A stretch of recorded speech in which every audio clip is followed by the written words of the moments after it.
Yo, what's going on, guys? I'm back with another video. Today we're gonna be reacting to like more missing person cases, and this one takes place in Japan. Yeah. So the title is Megumi Yokota. Let's check it out. Let's see what happened to her. 13-year-old Megumi Yokota had been attending a badminton club's practice at the Nagata Middle School where she attended. Her Batting family, practice, huh? consisting of her mother, Saki Yokota, father, Shigeru, and two younger twin brothers, Takuya and Tetsuya, had just moved from Hiroshima and were new to the neighborhood. Although the family had gotten used to being the newcomers, Megumi's father, Shigeru, worked for the Bank of Japan, and as part of his job, he and his family would be transferred to different cities every 4 to 5 years. First in Nagoya, then Tokyo, then Hiroshima, and now Nagata. Damn, the place. They really be jobs, but they be making you all transfer, huh? Like, do they cover like living expenses? Cause I know like moving isn't cheap, so like but it's like every 4 to 5 years. But would you take a job like that where you have to like move every 4 to 5 years? I'm gonna be honest. I mean, I would take it if they pay good. And I'm gonna be honest. I feel like if you stay in one place for a long time, it gets boring, anyways. But Nagata, unlike other cities the Yokota family had lived, seemed eerily lonely, and Saki noticed that Megumi was becoming shy or reserved among strangers. After all, Megumi had left all her friends in Hiroshima. But upon moving into middle school in Nagata, Megumi seemed to be growing out of her shell, joining various clubs and groups, one of which was the badminton club. Practice would usually run until 6 p.m., and Megumi typically wouldn't be home too much later, as the middle school was fairly close to her house. Her mother, Saki, would always worry about this walk home from practice, as the road is only covered by dimly lit street lamps. However, one night in particular, November 15th, 1977, Saki Yokota noticed that her daughter was unusually late. The clock was reading past 7 p.m., and there was still no sign of Megumi. Usually, if Megumi was going to be late, she'd tell her mom before she left, as she'd done the day before. But that day, Megumi hadn't said anything. Confused, Saki had run to the middle school Megumi was practicing at, only to see that all the middle school students had left. Now panicking, she called Megumi's friends to ask if they'd seen her, but they all said the same thing, that they'd seen Megumi walking home with her friends, and didn't remember anything unusual. At first, Saki had thought that Megumi might have stopped by the doctor's office on the way home, as she remembered Megumi complaining about knee pain, but upon checking their records, it was clear that she hadn't come in. So, When she said like the path she usually walks is like a dark alley. I mean, not a dark alley, but like, it has like it's a rough part. It's like a rough part to walk in because like the lights are dim and stuff.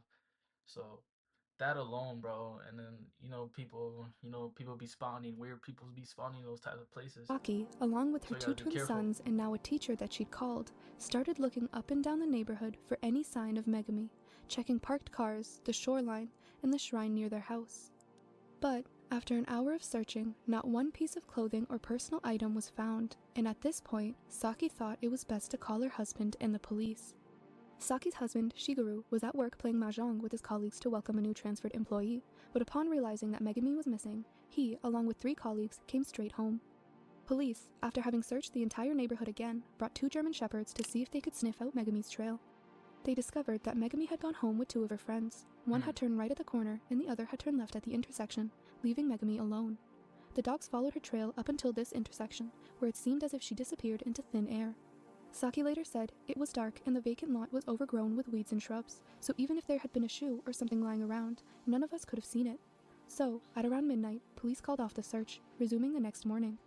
In the following weeks and months, police exhausted all resources looking for Megumi.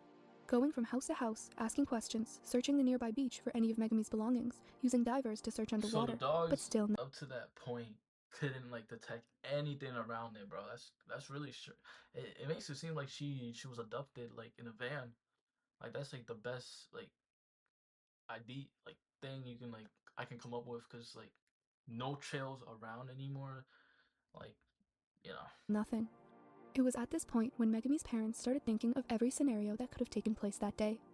They thought that she might have gotten hit by a car. Her husband theorized that the driver might have been intoxicated and disposed of Megumi to avoid getting in trouble. Police also initially shared this belief, but there was no tire marks, glass, or any indication that anything, let alone a car crash, had happened at that intersection. Although, the police did have one more theory, that Megumi might have gotten kidnapped by a gang. She could have been knocked unconscious or forced into a car. Saki even entertained the idea that Megumi might have been severely depressed and wanted to run away from home, or worse, commit suicide. They called friends and family in different cities to Alright, but even like the suicide part doesn't really make sense because like I don't know how like the dog. I mean, I'm gonna be honest. I don't really get how dogs' noses like work, but I know they have like the best nose and they can like trace people's smell. I don't know how a smell or like a trace of them can just disappear in just that one spot, unless like they completely change like their smell or something. But I don't even know if that's even possible. see if Megumi was with them and check the passenger list for a nearby ferry, but discovered nothing. They even suggested that she might have drowned herself, but found it unlikely as Megumi, from a young age, has been scared of water. By this point, Saki was desperate for answers and even started to think that maybe they had failed as parents. Perhaps we were overprotective, yet given the reality of her absence, I found myself hoping that she had run away.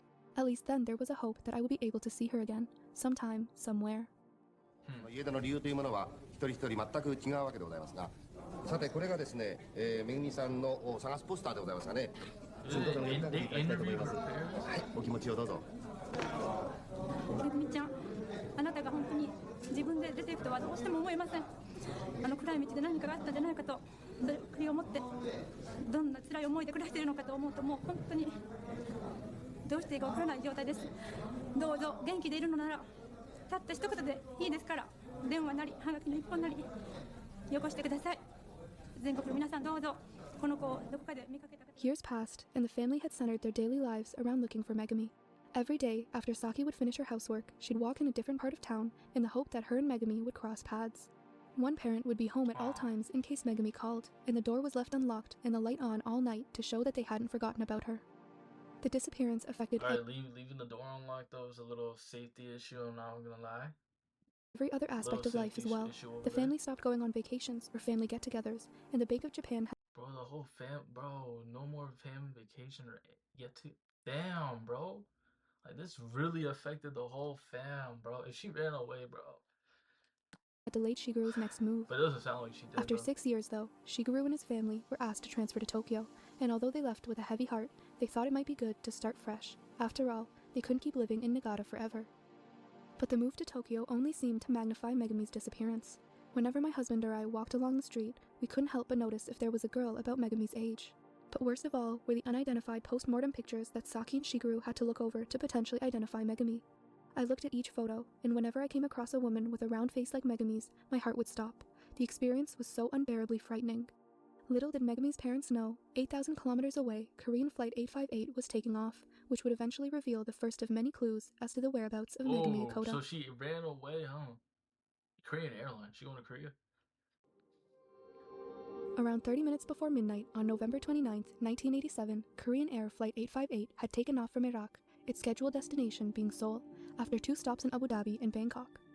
Around an hour prior to departure, though, 2 North Koreans, Kim Sung-il and Kim Hyun-hee, had set a bomb disguised as a radio to explode in exactly 9 hours. These freaking North Koreans, bro. Oh my god. Their top secret mission, as they called it, was to place the bomb in an overhead compartment, get off the plane at the Abu Dhabi layover, and when the bomb goes off, hopefully kill everyone on board the flight. The mission's objective, supposedly given by Kim Jong-il himself, was to make South Korea seem unsafe for the upcoming Summer Olympics in Seoul. Nonetheless, the plan had been going smoothly. The amount of hatred these two countries have for each other, South and North Korea, but I feel like North Korea has more hatred towards South than South does to North, bro. It's insane. The plane took off on schedule, landed in Abu Dhabi, and the 2 North Koreans, who'd been disguised as Japanese tourists, promptly disembarked. And so, at around the end of the flight from Abu Dhabi to Bangkok, the bomb detonated, launching the plane into the Andaman Sea and killing all 115 souls on board. But, as the North Koreans were trying to make their getaway, it was found out that they were using fake Japanese passports, and upon being apprehended, both Kim Sung-il and Kim Hyun-hee quickly get into an ampoule of cyanide that they were given to commit suicide as a last resort. And while Kim Sung-il had died after ingesting the cyanide, Kim Hyun-hee was nursed back to health and taken to South Korea for interrogation. It was there where she confessed that while in North Korea, she'd been taught the Japanese language by a woman who'd been abducted from a beach in Japan. Now, although this woman was later proved not to be Megumi, it did confirm something that had been circulating around the general public at the time, that North Korea was abducting people from other countries. But at this point, Megumi's parents hadn't known about the plane bombing or the North Korean spy, and didn't even seriously think that North Korea had abducted their daughter. Until 1997, after 20 years of non-stop grief and misery, things would change for the Yokota family, and they'd find themselves launched into the public spotlight, all starting with one phone call. Well, this took 20 years, bro. 20 years. So much time lost, bro. Damn, the North Koreans, bro, be on timing, bro. They be abducting others from different, like, country, bro.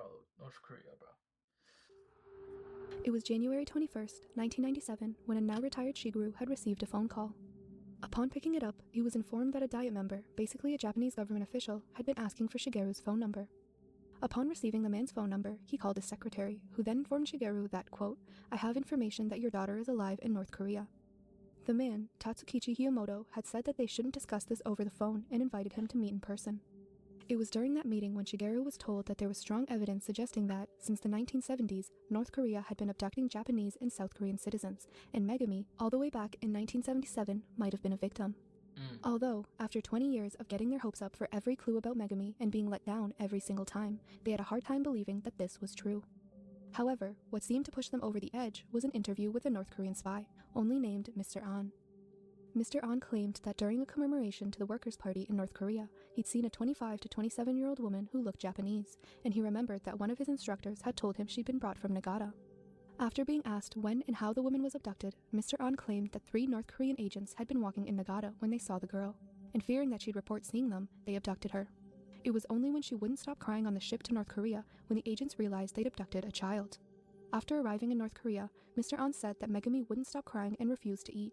The agents were chastised for abducting a 13-year-old girl, but Megumi was told if she studied the Korean language hard enough, she would be sent home. Once Megumi found that this was a lie, she said to have become a danger to herself and was hospitalized twice. Later, when Megumi was supposedly in her 20s, he said, Alright, we're back, alright. Outgoing and was laughing with other women. He said that she had a round, full face and wore her hair straight with bangs cut across her forehead. She lived near a university and was a valuable Japanese teacher, so she lived pretty comfortably. This bombshell interview gained attention in the media, and it was the first time that the Japanese government publicly acknowledged that the bombshell entered a university and was a valuable. She lived near a university and was a valuable instructor of Japanese. By the North Korean standards, she lived comfortably. Well, that's a lie, because even North Korea be lying about their living standards. Japanese teacher, so she lived pretty comfortably. But if it's true, though, then... This bombshell interview gained attention in the media, and it was the first time that the Japanese government publicly acknowledged that the multiple Japanese citizens that had gone missing might have been abducted by North Korea.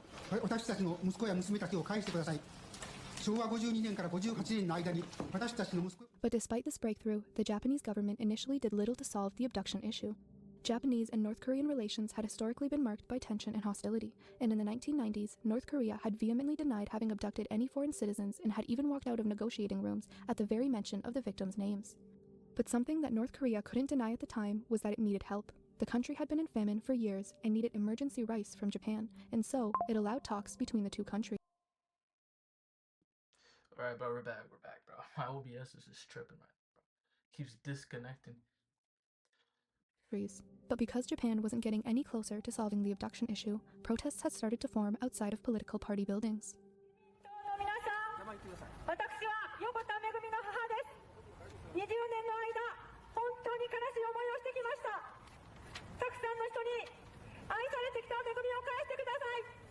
To be honest, at this point, I don't think she's alive, bro. I'm gonna be honest.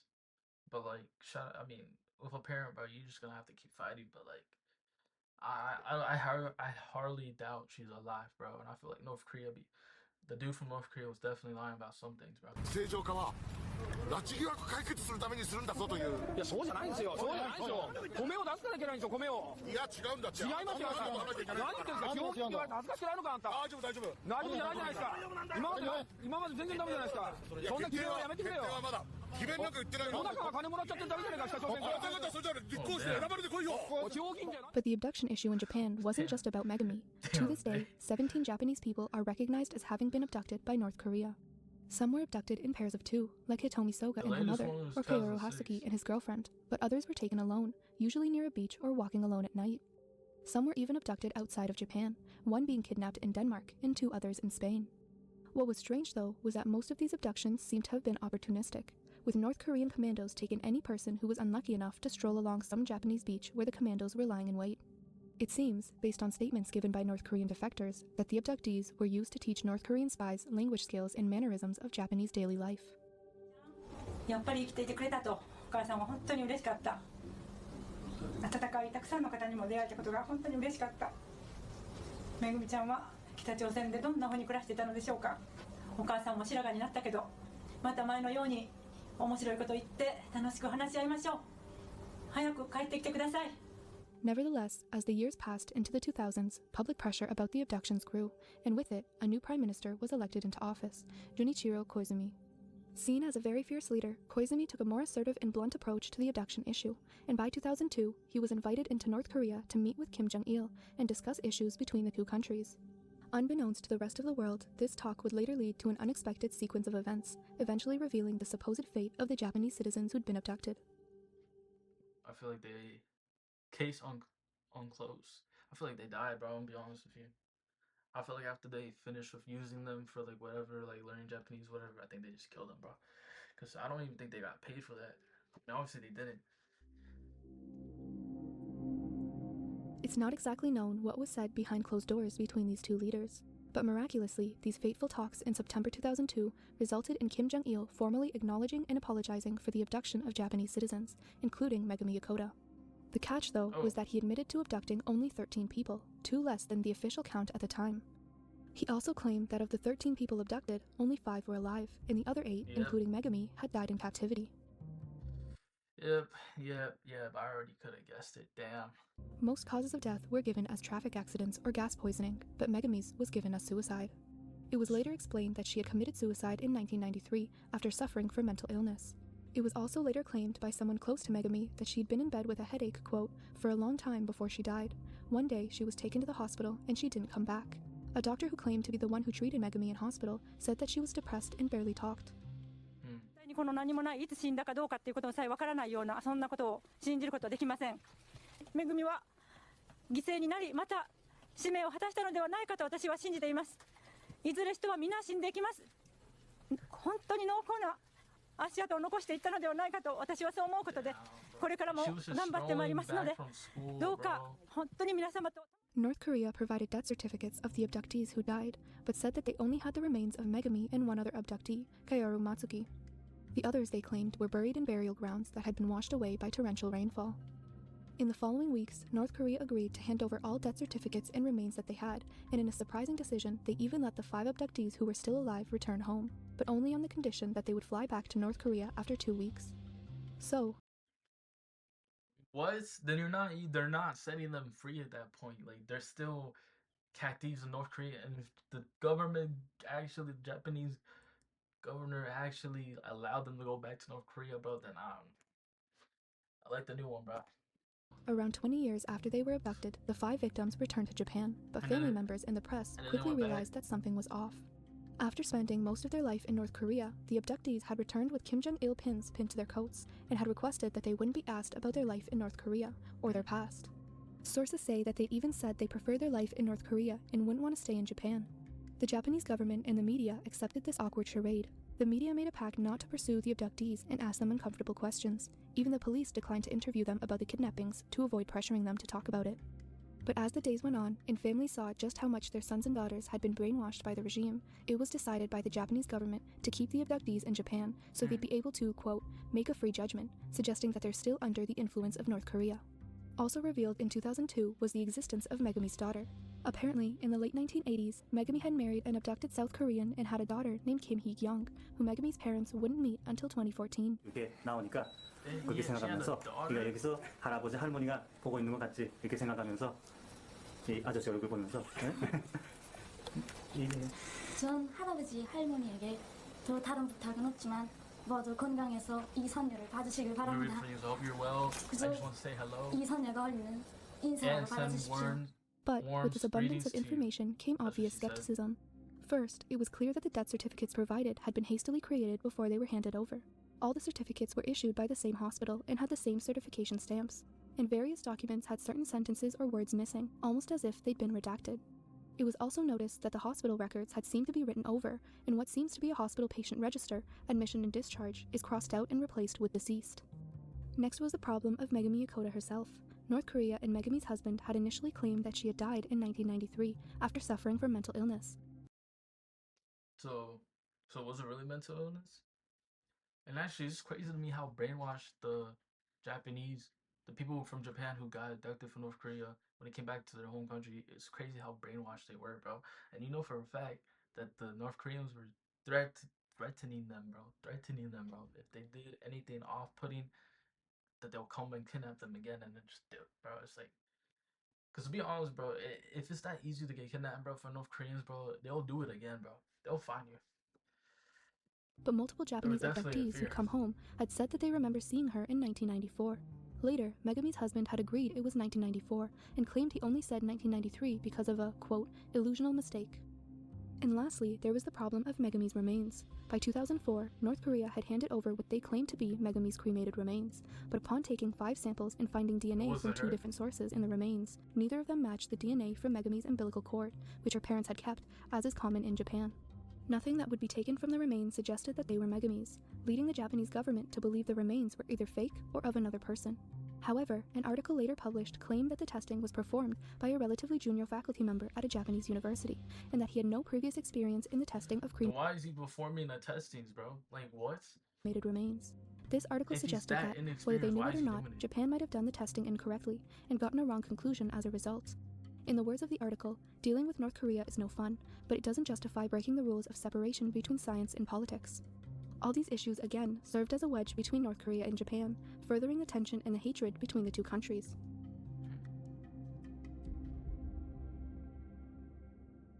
Are these pictures of her? The mix of lies told by North Korea over the course of 40 years have conditioned the Japanese public and government to doubt every word that comes out of the regime, and it's because of this that the ability to prove or disprove Megumi's whereabouts is almost impossible. Despite this, in Japan, it's widely believed that Megumi Yokota is still alive and that North Korea has kept her for any number of reasons. She might be too valuable of an asset or knows too much sensitive information. Since the events of the early 2000s, multiple North Korean defectors have said that Megumi is alive, and others have said that she's not, but there's no way to confirm or deny their statements. The other theory is that Megumi Yokota did indeed pass away, which is entirely plausible, although why North Korea then lied about the year she supposedly committed suicide is unknown. North Korea continues to maintain the position that the abduction issue is solved and that there's nothing more they can do. In the years to follow, multiple rounds of talks and meetings have led to mostly inconclusive results. Since 2004, Japan has asked North Korea multiple times to investigate the whereabouts or any information about the other abductees to conclusively confirm whether they're deceased or not. And almost every time, North Korea has presented incomplete information that lacks concrete evidence, or just failed to make any progress. However, Japan continues to try and pressure North Korea into investigating the abductions. On June 5th, 2020, Shigeru Yokota passed. There's no need to investigate, bro. They just don't want to let out the information, bro. They just don't want, like, they know everything, bro. They're just twisting it, bro. Away from natural causes, and to this day, the whereabouts or state of Megumi Yokota is unknown. My theory is, bro, I hope she's still alive. But then again, I feel like she's dead. Like, I truly believe she did die. So, like, but I don't know about the remain parts, bro. I feel like they just retested. I don't know why they gave it to like the most inexperienced motherfucker to test out the DNA. I don't know why. Like, at this point, it just seems like they don't even care. They're just, and especially North Korea, bro, they're just throwing out information, bro. They don't even know. They probably don't even know who's making me, bro. I'm gonna be honest. Hey, come down with what you believe happened to her, and let me know what else you want to react to, and I'll catch you on the next one. Peace.